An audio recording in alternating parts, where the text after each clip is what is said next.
வணக்கம். நான் ஸ்ரீரங்கம் ரவி உங்களோட பேசிகிட்ருக்கேன். இது வார பலன்கள். டிசம்பர் மாதம் 28ஆம் தேதி தொடங்கி 2026ஆம் வருஷம் ஜனவரி 3ஆம் தேதி வரை உள்ள வாரம். இந்த மாத கடைசியும் அடுத்த மாத ஆரம்பமும் அடுத்த வருஷத்துடைய ஆரம்பமாகவும் அது அமையிறது. மகர ராசி.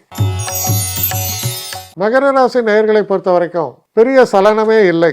நடப்பது நடக்கட்டும், பார்த்துக்கலாம் அப்படிங்கிற மாதிரி இருக்கும். ஆனால் ஒரு விதத்தில் இது ஒரு பக்கம் இருந்தாலும் நிறைய எஃபோர்ட்ஸ் கொடுக்க ஆரம்பிப்பீங்க. இதை செய்யணும், அதை செய்யணும், பல பேர்கிட்ட பேசுறது, அப்ரோச் பண்ணுறது, ஏதாவது ஒன்றை சாதிக்க வேண்டும் என்ற எண்ணம் பலமாக இருக்கும் இந்த வார தொடக்கத்தில். அதற்கான முயற்சிகளுக்கெல்லாம் பிளான் பண்ணுவீங்க, கரெக்டாக பண்ண ஆரம்பிப்பீங்க. அப்போ ஆக்டிவாக இருப்பீங்கன்னு அர்த்தம். இந்த வாரம், அதாவது இந்த புத்தாண்டு பிறக்கக்கூடிய காலம் மனசில் ஒரு நிறைவையும் மகிழ்ச்சியும் நிச்சயமாக கொடுக்கும். ஆனால் பெருசாக ஒன்றும் ப்ரூஃப் பண்ண முடியாது.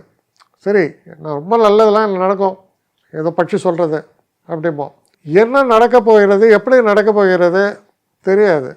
ஆனால் ஹோப்ஃபுல்லாக இருக்கிற ஒரு காலமாக இது அமையிறது இந்த வாரம். அதனால் உங்களை பொறுத்த வரைக்கும் சற்று அமைதியாகத்தான் தென்படுவீர்கள். ஆனால் மனசில் நிறைய பாசிட்டிவ் தாட்ஸோடு இந்த வருஷத்தை தொடங்குவீர்கள் அப்படின்னு சொல்லலாம். மன நிம்மதியை தரக்கூடிய நல்ல வாரமாகத்தான் அமையும். என்னை காண்டாக்ட் பண்ணணுன்னு நினைக்கிறவங்க ஸ்ரீரங்கம் ரவி 1@gmail.com ஒரு முகவரிக்கு உங்களுடைய இதை அனுப்புங்க. கட்டணம் உண்டு, அதோடைய விவரங்களை நான் உங்களுக்கு அனுப்புகிறேன். ஆனால் நான் இன்றைக்கி மேல் அம்சம் இன்னும் பதில் வரலையே அப்படின்னு வருத்தப்படாதீங்க.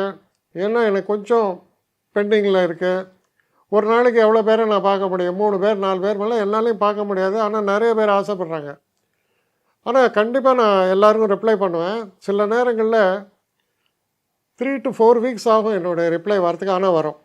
ஏன்னா நான் எல்லோரும் ஒரே நேரத்தில் ஒரு நாளைக்கு 10 பேர் பார்க்கணுன்னா முடியாது. ஸோ அதை கன்சிடர் பண்ணுங்கள். நான் நிச்சயமாக ரெஸ்பாண்ட் பண்ணுவேன். இதில் இந்த கல்யாண பொருத்தங்கள் போன்ற விஷயங்களை ஓரளவுக்கு அவசரமாக பார்க்கணுன்னு நினச்சா அதுக்கு ஓரளவுக்கு ப்ரையாரிட்டியும் தரேன். அதனால் கொஞ்சம் பொறுமை காக்க வேண்டும். கொஞ்சம் டிலே ஆகிறதுக்காக என்னை மன்னிக்கணும். ஆனால் ஐ மீன் ஹெல்ப்லெஸ் சுச்சுவேஷன். அதனால தான் நிச்சயமாக ஐ வில் ரிப்ளை யூ.